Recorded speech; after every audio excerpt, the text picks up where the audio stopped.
Hi everyone. In this lecture, we are going to talk about sorting. So we talked about searching. Now we'll talk about sorting, how to sort a specific array, either like from smallest to highest or vice versa. So we're going to be talking about two algorithms. Of course, there are many algorithms for sorting, but we're going to pick only two, the bubble sort and selection. So we're going to compare them and see which one is more efficient. All right, let's start with the bubble sort. We're going to define it, explain it, and then we are going to make a demonstration. So the concept. So basically, we're going to compare the first two elements, like the adjacent element, the first and the second. If it is out of order, we're going to exchange them to put them in order. So basically, we're going to switch them, swap them. So move down one element, compare the second and the third element. Exchange only if it's necessary, if they are out of order, if they are not in order. And you're going to continue until the end of the array. And then you're going to pass through the array again, exchanging as necessary. This process will be repeating until there are no more exchanges. So let me give you an example here. So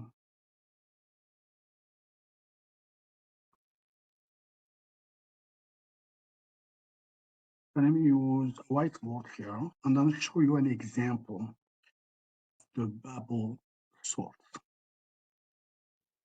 So I'm going to pick a random array. So let's say we have the following elements. Let's say we have 8, we have 4, we have 2, we have 6, we have 1, and then we have, for example, 3. So we have 2, 4, 6 elements, okay? So the bubble sort goes like this. So you're going to compare the first and the second. So here the assumption is we are going to sort them out in ascending order from the smallest to the highest. So I'm going to compare 8 and 4. Are they in order? No. So I'm going to swap them. I'm going to put 4 here and then 8 here, okay? And then I'm going to compare the second, which is 8 with 2. So I'm going to swap them, 2 and 8. So 8 is right here. And then 8 with 6, put them in order, 6 and 8 right here. 8 and 1, so I'm going to put 1, then 8 here. And then finally 3 and 8. So that's the first pass. That means after the first pass, this is the state of the array. So now, basically what happened is the highest of them will make its way to the end. That's basically what happened. And then we're going to continue the process. So 4 and 2, they're not in order, so we swap them 2 and then 4. 4 and 6 are in order, so they're going to stay the way they are. 6 and 1, we're going to swap them, 1 and 6 here. And 6 and 3, we're going to swap them, 3 and 6 and 8, they are already in order. So 6 and 8. As you can see now, the biggest two elements are in their permanent place, location. This is the second pass. For the third pass, again, so 2 and 4, so they are in order. And then I'm going to swap 1 and 4. So 4 is here, and I'm going to swap it with 3. And then now everything else is in order. So as you can see, 4, 6, 8 is the final one. So this is pass number 3. Now for pass number 4, I'm going to swap 1 and 2. And then 2, 3. So now starting from here, even though I am not done with the process, but because it takes n minus 1 passes to complete the process. So if I have 6, I need 5. But since it's already sorted, so the numbers will stay the way they are, but you still have to go 5 passes. Okay, so the pass number 4 and 5 will be the same, not changed, because everything is where it's supposed to be. So this is basically how the bubble sort works. So now let me switch and then show you the code so you can understand. So let's share the PowerPoint again. So this is the code for bubble sort. Let's make it bigger so you can see it. So the function bubble sort. So we need the max element and index. Then we have nested loops. The first one, it goes backward because every time we find the highest element, so we move a little bit, to the left. So, and then we have the inner loop starting from 0, okay, all the way to max element. And then we're going to compare the first with the second. Can you see index plus 1, the two adjacent. If they are not in order, okay, because you are supposed to have the first one less than the second one. Because if it is less, then there is no swapping required. If the first one is bigger, then they have to be swapped. Here we have a separate function just for swapping. So we just call this method swap. So this process will keep continuing again and again and again until the list is sorted. Okay. Now let's move on to the second one, which is selection. Now, before we talk about the selection, let's see the benefit, advantage. What's the benefit of bubble sort? It's easy to understand and implement. But the disadvantage is it's probably the worst in terms of performance, in terms of efficiency. It's probably the worst algorithm. It's very, very inefficient. Now let's move on to selection. So again, we're going to do the same thing. We're going to define the concept, and then we're going to make a demonstration and then show you the code. So the concept for sorting is ascending order. So you're going to search for the smallest element in the list, in the array. And then that smallest element, where is it supposed to be? Well, it's supposed to be in the first position, index 0.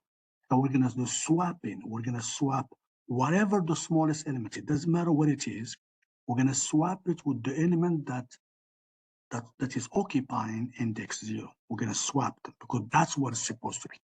And then we're going to repeat the same thing, the next smallest element, and then we're going to swap it with the element at index 1. And then the next smallest element, swap it with the elements at index 2, and so on. If it is already in the right place, then there is no swapping required. Again, so let me show you how this is going to work. So I'm going to open the whiteboard.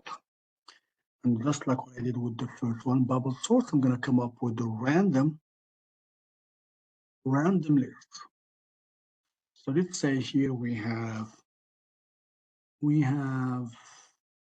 9, we have 4, we have 1, we have 7,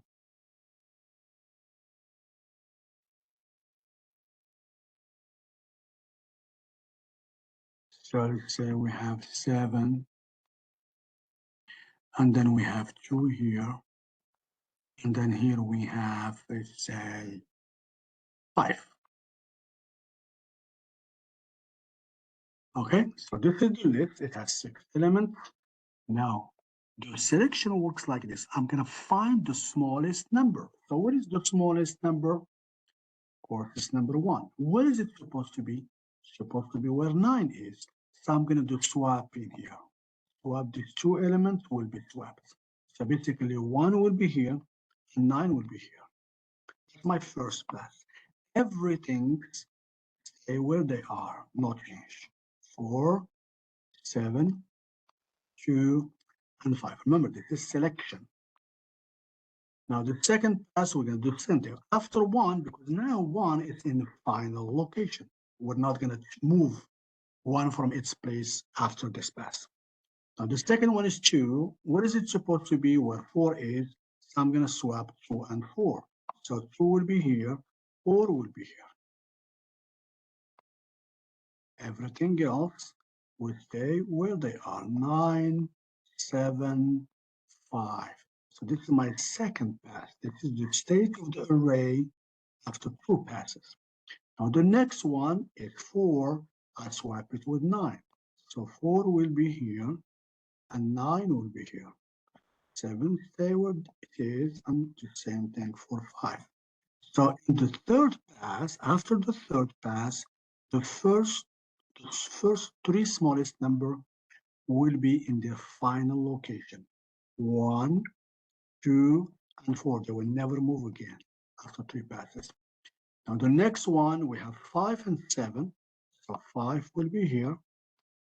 Excuse me. 5, 7. 9 is going to stay where it is. And then, of course, 1, 2, and 4 will be in their final location. So this is path number 4. So as you can see, 1, 2, 4, and 5 in their final location. Okay, now the last step is swap 7 and 9. And that's the last pass. So now we have 1, 2, 4, 5, 9. So this is how the selection works. So it takes 6 minus 1, n, whatever the size of the array minus 1, that's how many passes it will take before the list is sorted. Okay? Now let's see the code and see if it makes sense. So I'm going to share my PowerPoint again, and then go to the selection. This is the code for selection. As you can see, it takes 2 parameters, the array and the size. So we need 2 variables, the index of the minimum smallest number, and then the value itself. Okay, so we always need the nested loop. So we're going to start from the beginning all the way to the end at size minus 1.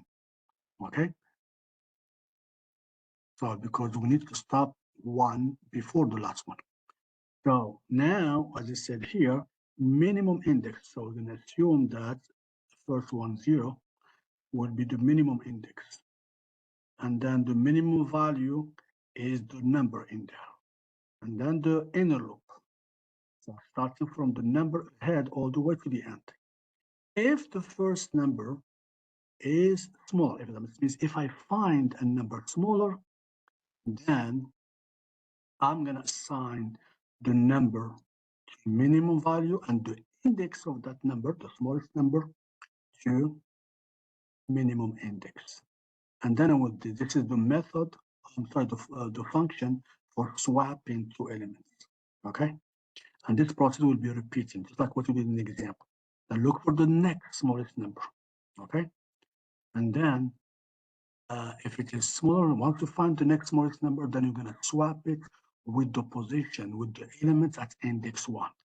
And then move on. What's the next smallest number? Swap it with index 3, 2, and so on. All right? So that's how the selection works. Now, what about the benefits and disadvantages? The benefit of selection is that more efficient, definitely, than bubble sorts. Okay? Since it requires fewer exchanges. For bubble, it requires a lot of changes. But the disadvantage may not be as easy as bubble sort to understand. So it takes like a little effort to understand how the code works. Of course, there are other algorithms that some of them are more efficient than others. Like, for example, we have the insertion sort, the quick sort, we have the merge sort, and others, but we just picked this two. All right. So I hope that you find this one helpful. If you still have questions, please let me know.